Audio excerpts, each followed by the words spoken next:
jaa ngeen jëfati ci ànd bi ak télévision Futurs Médias dal leen ak jàmm ci xibaaru marax yi ñu tàmbali ko rek ak jëwriñ ji di Mame Mbaye Niang te nag delloo ndombal tànkam kii di Momar Seyni Ndiaye moom nag na mu ko jàngatee daal mooy boo moyul dana am njeexital ci parti bi di APR waaye tamit la mu gis mooy parti ba na mu waroon tëddee des na kon war nañoo xoolaat bu baax a baax nañuy doxalee leeral li dañ ci ànd ak Aminata Mbaxi Sow. démission ci gouvernement bi ministre Mame Mbaye Niang di wane ñàkk déggoo ak xaxar bi am ci biir APR di parti bi nekk ci nguur gi Momar Seyni Ndiaye moo ni gisee. APR dafa nekk ci pëccoxoo bu metti te loolu du tey rek seetlu nañu ne bi président Fallo ba léegi parti bi daal dafa mel ni dañu xaw a tële ci teey tekk ak ànd ci àndu nawle ak ànd boo xam ne ku nekk da ngay wekk sa morom. analyste politique bi yokku ci ne fi mu toll ni jiitu réew mi nekk na ci ay jafe-jafe ak tension sociale yi. dañuy nekk ak ñoom ci biir képp koo xam ne gi luubal nga balaa sax léegi corps de contrôle di ko feeñal ñoom ci seen bopp ñoo lay boole ñoom ñooy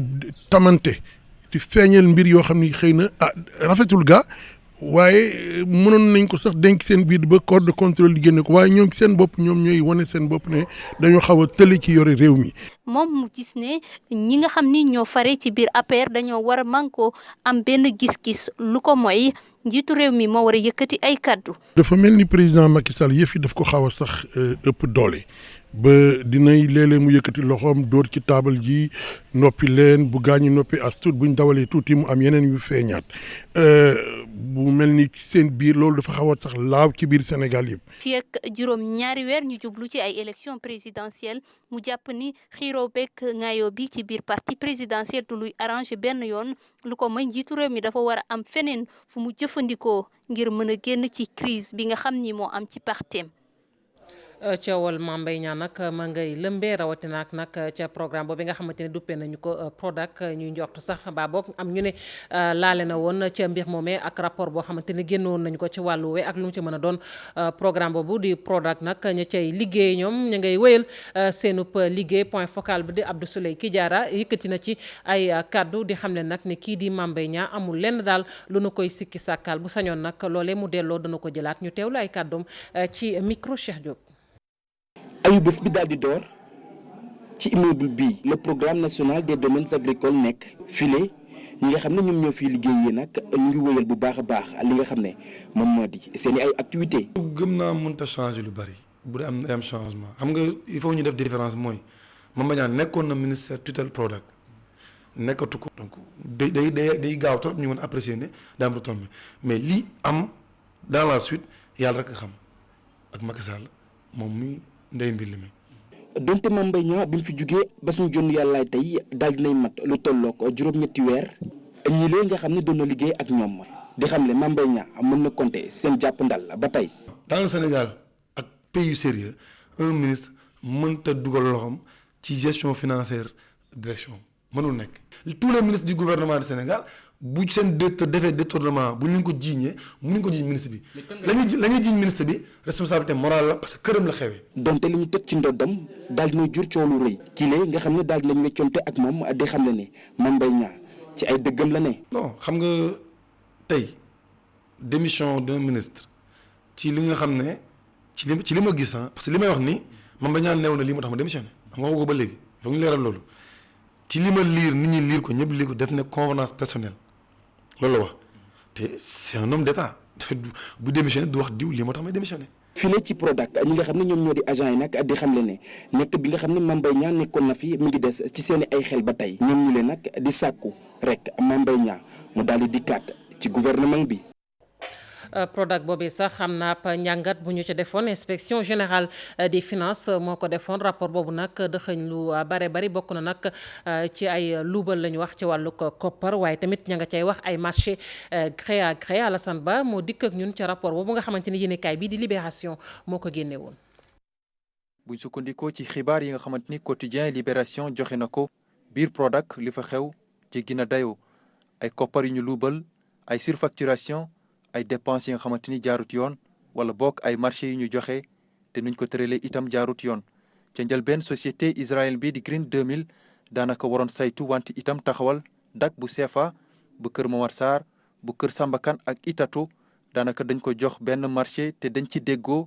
ñu tëral ko te jaarut yoon. li ñu jot a luubal ci koppar toll na ci 800 millions ak lu tekk ci suñu koppar. buñ sukkandikoo ba léegi ci document bi société bi di TIDA daanaka bénéficié na ci marché bi nga xam ne Prodac moo ko joxe ngir mu fexe ba yor lépp li nga xamante ni transit la. IGF di wax ne TIDA biñ ko taxawale fukki fan ci weeru février atum 2015 la mu daal di bénéficier ci contrat bi ñaar fukki fan ak ñett ci weeru janvier atum 2017. ñàkkum expérience bu TIDA nag tax ba mu lënkaloog benn société bi ñu wax ITA nekk société de transit spécialisée ngir mu fexe ba exécuter contrat boobu. Green 2000 itam jotoon na dogal ci ñeenteelu tranche bi ngir mu fexe ba jot ci paiement bi toll ci 1 milliard ak ñaar téeméeri millions ak juróom fukk. yemut foofu ca njëlbeen jotoon na itam dogal ngir jot paiement avance ngir mu tàmbali nag liggéey yi fekk boobule sax notifié gut te itam enregistré gut contrat am. buñ sukkandikoo ci Libération ba léegi inspection générale bu finance daal dina recommandé ñu ubbi ab information judiciaire wante itam ab audit technique ci domaine agricole yi. sàkku na itam ñu daal di rejeter facture bi nga xamante ni daanaka exécuté guñ ko mu toll ci 35% ñeel nag dak bu Itatu ñu xayma ko ci 2 milliards yu tekk téeméeri millions ci suñu koppar. programme bi nga xamante ni mooy Prodac programme national des domaines agricoles communautaires xayma nañ ko ci 2,9 milliards ci suñu koppar yu tekk juróom benn téeméeri millions. tàmbali bi nag 4 dak kese la woon.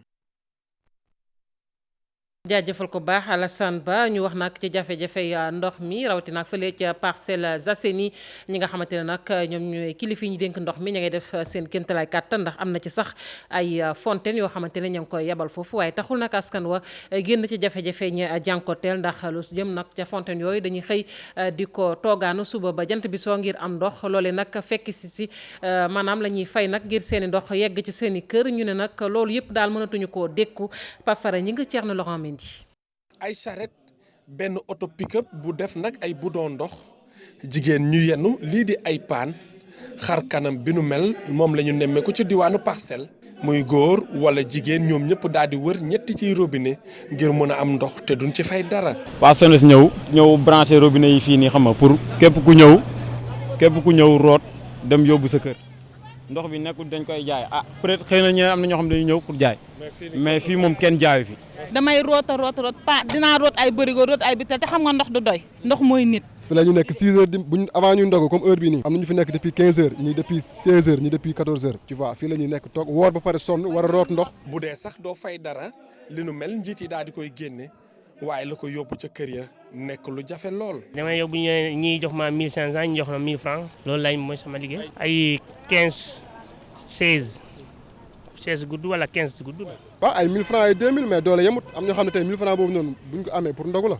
buñ ko jëlee nar koo jox sérieux day métti et puis pour yenn bidon ci jigéen yi ci xale yu ndaw yi nii. situation bu métti lool ci ñi nga xam ne ñoom ñoo nekk borom kër yi te xamuñu lan moo waral ñàkk ndox mi. teg bidon bi jàkkaaru robinet ba bët set wecc doo am ndox bu ñuy nodd ndox ma dem na ma ne la kenn xam kañ laa gëj a nelaw ci lal bi guddi ba bët set wecc. ñoom juróomi fan la ñu waxoon. ba léegi mois de ramadan bi di bëgg a jeex xam nga lii métti na trop ba ci kanam yàlla. mais Sénégal dellu ginnaaw instant yi Macky sonn nañ man unité 25 laa dëkk robinet bi du tijji matin du tijji soir guddeeg bëccëg robinet bi du tijji dafa tëj rek continuer unité 21 laay ñëw di root see à chaque fois da ngay jënd ndox. mais tey question bu ñuy posé mooy est-ce que bu ndox bi bu affaire yi ñëwaatee en normal est-ce que gars yi duñu boole facture yi ci facture gars yi. lopp ñaari weer mu ngi nii ci biir kër yi kenn mënu faa am ndox faaw rek nga dem ci robinet mbedd yi ngir mën a am ndox si sa biir kër. ci Kédougou tamit askan wa ña ngay jànkonteel ay jafe-jafe ci wàllu ndox moo waral sax conseil régional de la jeunesse di sàkku rek ci barrage boobu ñu duppee Samba Ngalu ñu daal di koy defar ndax barrage boobu daal bis bu ñu ko defaree tey jafe-jafe ci wàllu ndox kon dana daal di saafaraw foofu ñu teewlu Ousmane Mamadou Soumaré ci micro Moussa Omar Gueye. jafe-jafe ndox mi mooy boo xoolee Kédougou tey ji 6 mois ngi nii mënuñoo fexe ba am ndox ni mu ko waree. tey jii day am na ay quartiers yoo xamante ñu ngi fii tey dañuy toog semaine du ñu gis toq boo demee tey jii Kongori du ñu am ndox boo demee Garadinguéssou Pasteur Bitler du ñu am ndox même centre ville yi da ngay gis ñoo xam ne robinet yoo xamante ni depuis décembre ba léegi xelewuñu ndox loolu gis nañu autorités yi jéem nañu rassurer parce que wax nañu solution yi ñett la bu njëkk bi dañuy def ay raccordement forage boo ko fi defee amul benn njëriñ bu ñu fi defoon 100 forage du am njëriñ parce que nee nañu nag Kédougou amul napp bi moo amul ndox kon boo fi defee forage bi du am ndox kon nee nañu aussi beneen solution mooy dañuy dem jëli ndox Itato parce que am na benn source bu fa nekk loolu bëgg nañ ko waaye nag comme loolu mooy jeexal problème ndox Kédougou dañoo ne problème il faut que barrage Samangalu ñu defar ko dañoo ne autorités yi ñu accélérer loolu liggéey boobu na gaaw parce que Kédougou mënuñoo dëkkatee ji ci jafe-jafe yi nga xamante ni ñu ngi koy dund déjà ak présence or bi jafe-jafe yi nga xamante ni Kédougou amul benn infrastructure jafe-jafe tey xëy ndaw yi jafe-jafe yi nga xamante ni tey ji Kédougou dafa am lu ñuy wax enclavé médiatiquement kenn yëgul tey li xew Kédougou kon ñuy nekk encore ci problème ndox mi dañoo bëgg problème ndox mi ñu évacuer ko yëpp teew Kédougou renforcé wu fii Kédougou ñu am TFM ñu am RFM ñu am TV5 ñu am ñëpp parce que Kédougou chaque jour da ngay gis lu xew fii te mu jéggi dayo te loolu lañ bëgg vraiment loolu tamit ñu jàppale ñu ci lu am ci solution. dafa am baa bokk xiif dafa yoot ak lu mën a xew askanu Matam ña ngay yëglu metti na lool ci askan wa fay yeewu ak ñi nga xamante ne sax ay baykat lañu foofee ndax la ñu seetlu mooy daal mbayum ren ji neexul dara moo waral askan wa ak sàmm sa daal di jooy lanu mën Ali Bandel ñoo la ñuy fekk ji ca Matam. xiif wala insécurité alimentaire aajowul taxaw ci qualification bi ngir wax ci situation bu métti bi am jamono yi ci région bu Matam gannaaw nawet bu baaxul daaw production agricole yépp nërmeelu ba jur jiixi jaaxa ci borom njaboot yi lee tey ji nag ndekki añ ak reer doon na li nga xamante ni jafe na ñi fare ci diwaanu Matam. xiif dëgg moo fi am kooku jarul sax ñu koy nëbb bu fekkente ne nguur gi mën na am solution nañu jàppale añ reer ak ndekki fii amul benn kër booy dem nga fekk foofu loolu man fii sama kër benn repas laay togg sinon ku nekk da ngay jëm man bu ma yeewoo damay dugg dëkk bi dem ñaan wala def yeneen amuma dugub awma ceeb awma dara xiif dëgg fi ne. parce que dañu génn zéro quoi presque ceeb la ñu doon béy nawet bi jaarul yoon parce que Fuuta ceeb ak dugub moo fi nekk nawet amul dugub amul ceeb amul kii bi xanaa dangay wax nit ñi deewuñ kiif ga dañu kiif ba dee. ni ko baykat yi dundee càmmkat yi itam kenn demul ñu des ndaxte ñàkkum taw bi waral na am ñax ñu war a jox seen jur gi kat pour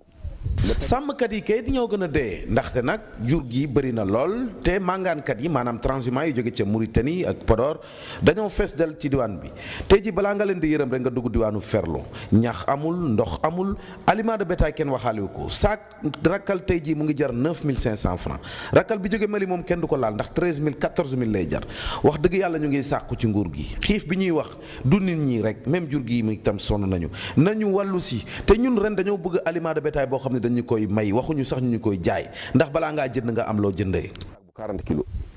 jamono yi ñu toll nag tuuti yaakaar bi askan wi dese jëm na ci nawet gi ñu dëgmal jamono yi sax askan wi fare ci diwaanu Matam ñu ngi profité ci mboolem occasion yi sàkku ci borom bi ngir que nawet gi ñu dëgmal taw bi baawaan bu baax a baax. taw bi baawoon bu baax foofee ca diwaanu Matam Ali Bandel ña gouverneur nag dalal na xel ya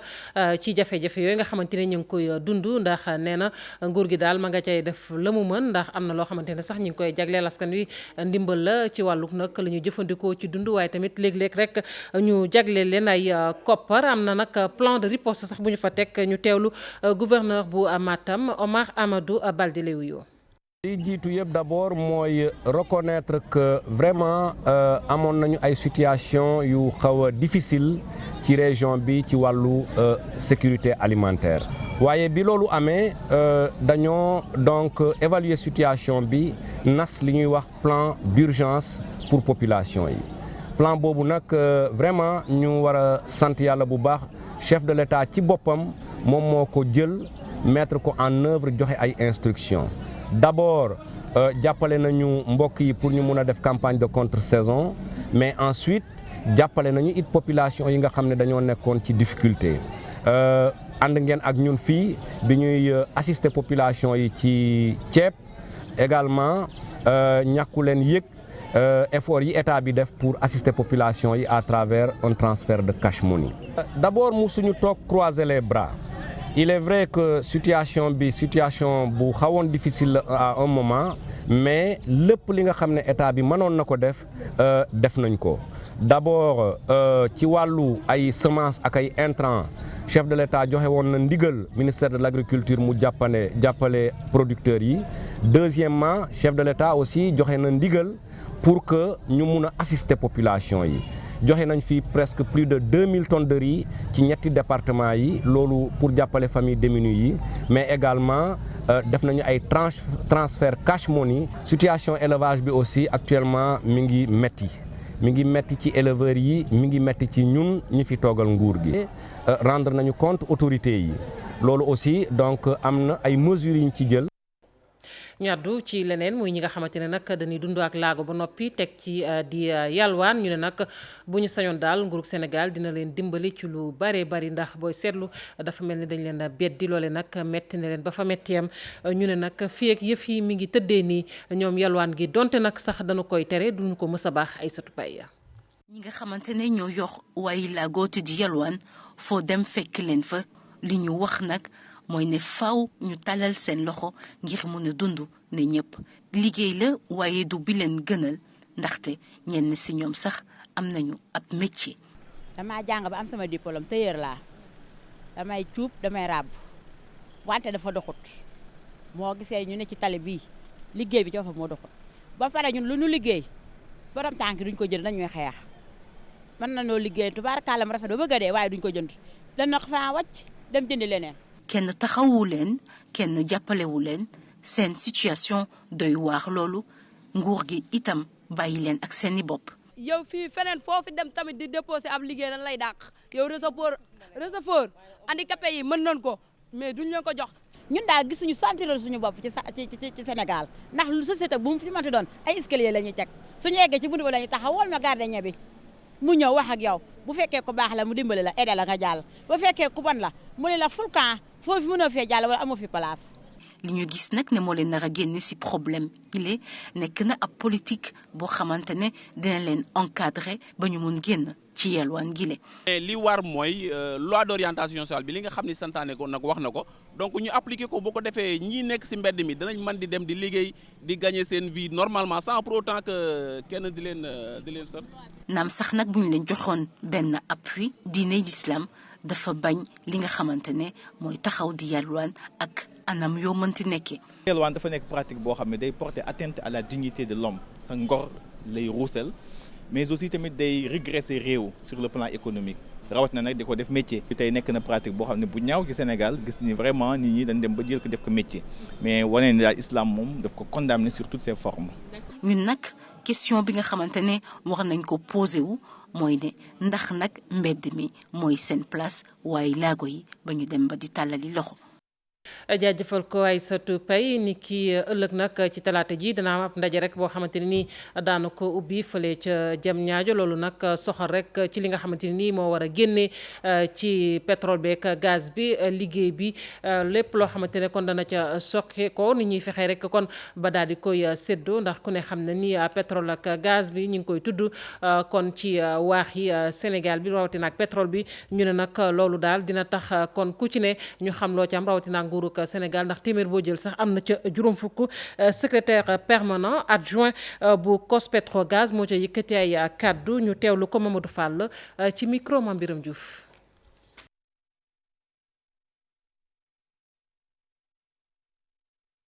du ñàkk ñu dellusiwaat ci moom moomee ñu àddu nag ci leneen fële la ca Tëngéej la xewee ci ab kër docteur ñu ne nag xaw tuuti kon rek malaat ya génn gën a ñooy ànd ak malaat yi sax laay wax génn gën a wane seen bopp ndax la ñu fa seetlu dafa mel ni dootul ndimbal waaye politique lañ fa bëgg a dugal ca kër docteur boobu ndax dafa am ñoo xamante ne nag dañ faa ñëwoon rek di wàllu si malaat yi am lu ñu leen indiloon ci weeru koor wi nag waaye dafa mel ni daal bañ duggee ba ca biir yëf dafa rax politique ñëw gunge woon maladie nag ne na njëkk tey na mujj tey bu fa kenn waxati waxi politique ci biir kër docteur ba Ousseynou Thiam Abdourahmane Diallo.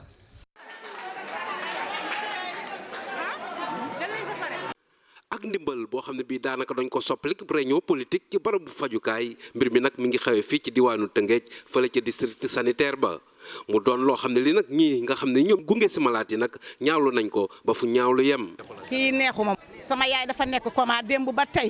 sama yaay ci coma la ne mu ngi nii ñu dend ak moom ci salle bi fii ñuy tàcc di yuuxu man personnel de santé la maa ngi hôpital régional Kaolack xam nga ne lii kenn mësu koo gis ci hôpital dañuy dem nag joxe seen i doon joxe seen i sarax joxe seen yëpp def ñun gis nañ ko ndax dañuy ñëw di ko joxe ak Kaolack di ko joxe fu ne waaye di tàcc def ko comme genre meeting ànduma ci tey ànduma ci ëllëg. mu doon ay accompagnant nag di interpeller ki nga xam ne nii moom mooy médecin chef district bi ba mbir yu mel nii nag bañ a amati fii ci l'hôpital bi. vraiment lii ñaawlu nañ ko métti nañ ko fu mu métti ñoom donc ñu ngi interpeller docteur Thiam nga xam ne lii du rôle mu def ñëw tey du rôle am mooy mu toppatoo malade mu toppatoo ñi nga xam ne dañoo feebar waaye bu mu topp affaire politique yi nga xamante ne ay caaxaan la te amul benn solo donc vraiment rafetluñ ko dara lu ñu métti la nag wax dëgg yàlla. ñu fàttali ko nag ki nga xam ne ni moom mooy soxna jëwriñ ji ñu dénk wàllu justice nag moom moo doon amelal marmite bu de cœur boobu nag jëmle ko rek ci ay activités yi nga xam ne nii mi ngi jàppale kii di boroom këram ci wàllu politique. tàggat yaram ñu wax rek ci jongante xaritoo bi nga xamante ni doon na dox sànq ci diggante Sénégal ak Corée du Sud mu nekkoon nag jongante boo xamante ne daal daanaka dañu ko doon nëbb gët ya gisuñu ko waaye nag Sénégal kon am na ndam ci kaw Corée du Sud 2-0 la ko dóor bii bu njëkk ba nag ñoom dañoo dugal rek ci seen biirub camp waa Corée du Sud ñaareelu bii ba penalty la ñu ko dugalee ak Moussa Konaté kon ma daal di rek ubbi penalty ba ngir Sénégal sunu gaynde nag kon daal di noppi. Jongante xaritoo yi nga xamante ne ñi ngi ko doon def lépp rek ngir waajal mondial ba ca Russie ñu des ci jongante boobee ak ni ñu ko defee tey jii lu waral nag ñu def ko doon ca nëbbatu wala boog dañ doon def daal ngir leneen lu mu ca mën a doon daal jàpp nañ ni xëy na dana baax ci Sénégal bu ñu sukkandikoo ci Salif Diallo moom di ab chroniqueur sportif nee na nag lii daal mën naa xëy na am njeexital bu baax ci Sénégal ndax xëy na bëgguñu li nga xamante ni moom mooy seen tactique de jeu ñu koy faral di wane lool dañu ci ànd ak Maymouna Ndiaye. Sénégal Corée du Sud match xarito boo xam ni ñoo ngi ko amalee huis clos maanaam kenn seetaanu ko en direct ñu nëbb ko supporters yi wante lan moo waral ñu doxalee nii gis-gis yi. dina tax du ñu xam yan joueurs ñoo ñëw bés ba ndaxte joueur équipe Sénégal ñëpp xam nañ ne ay joueurs yu mag lañu te it seeni qualité mooy gaawaay. donc gaawaay yooyu ñu xam ne moom la ñu amee dafa nekk arme ci football léegi le football maintenant c'est la vitesse te it gaawaay boobu Sénégal am na ko donc ñoom xam nañu ko bu baax a baax ba ku ciy joué ñun aussi da ngay moytu loolu. huis clos nag buñ ko waxee xel yi day dem ci nan ngay fexee ba nëbb ki ngay jonganteel say feem ci noonu ñu mën a bett Pologne. arme la si Sénégal par rapport à Pologne parce que polonais duñu xam kan mooy joué par exemple gardien bi tey même sénégalais ñun. xanaa Aliou Cissé mu wax la ko wala mu dégg wala da nga koy laam-laale wala def ko genre loterie kenn xamul ndax Diallo mooy démarrer kenn xamul ndax Khadim mooy démarrer. maanaam li ñuy tuddee jeu de transition fi taxu bi jonkon fi taxu dem sa kër yàgg te la dugal bi loolu équipe bi mën na ko ma yaakaar ne donc ci loolu la Aliou Cissé war a gën a liggéey sax ci coupe du monde bi pour mën a surprendre également. ses adversaires voire même la équipe Pologne bi. huis clos nag du fi guleet ndax bu ñu fàttalikoo ca 2002 biñ doon waajal mondial bi amoon na fi. français yi dañu tiit parce que ñëpp foogoon nañ ne temps yooyu Aliou Cissé défenseur central la doon joué gars yi def ko libéro milieu de terrain bi finalement défense axe central bi Pape Malick Diop ak Lamine Diatta ñoo mujjee joué affaire bi dérangé un peu français yi donc ñu ñëw dóor France peut-être que loolu lay tabax encore parce que moom temps boobu footballeur la léegi technicien la. ay fan yu néew rek des ñu dem ci mondial bu 2018 réewu Sénégal mu mel ni bu defee animation bu doy gaaw lool ci jeu bi dinañu jëm fu sori. Maymouna Ndiaye ñuy ñaan loolu bu baax a baax ñu daal di wax ci groupe F bi gannaaw nag groupe ba ñu waxtaanee woon tey ci suba tey F bi nag lañu indil ci ngoon gi ñu ne nag équipe yi cay bokk na ci Allemagne nag ku ne xam na ni du équipe bu ndaw ndax jëloon na raw gàddu gi waaye tamit jàpp nañ ni mën na koo jëlaat moom moomee di Allemagne bu ko weesoo Mexique Corée du Sud bi Sénégal doon jàkkaarloog ni ki sànq ba ci nag Suède Cheikh Sadibou Diarra Papa Abdoulaye Der.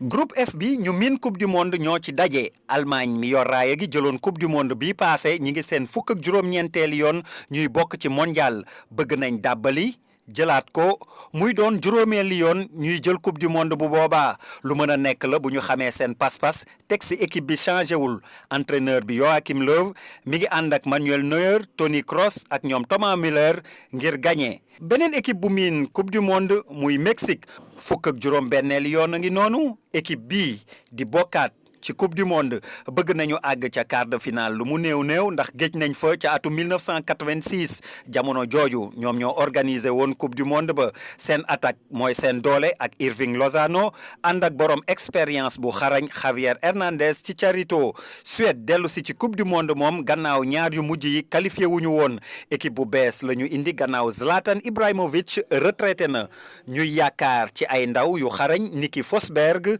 Suède mi ngi ci fukk ak ñaareel yoon ñuy bokk ci coupe du monde. Corée du Sud mi mottali groupe boobu mi ngi ci fukkeeli yoon mu nar a jongante coupe du monde dinañu jéem lu mu néew am benn ndam ndax bu mujj bii gagné wuñu woon dara. 2002 demoon nañ ba demi-finale waaye groupe bi yombul. seen yaakaar suun lay wuyoo di attaquant bu yëngu ca Tottenham Angleterre. jaajëfal ko Papa Abdoulaye Der ñu leen di jaajëfal yéen it mbokk yi ñu farewoon ci machine bi ñu yàpp ci xibaar yi ba mu sotti ci kanam 20h Faty Dieng dina fi teew ngir faram-fàcce leen xibaar yi ci nasaraan jaa ngeen jëf ñu leen di ñaanal ndogum jàmm.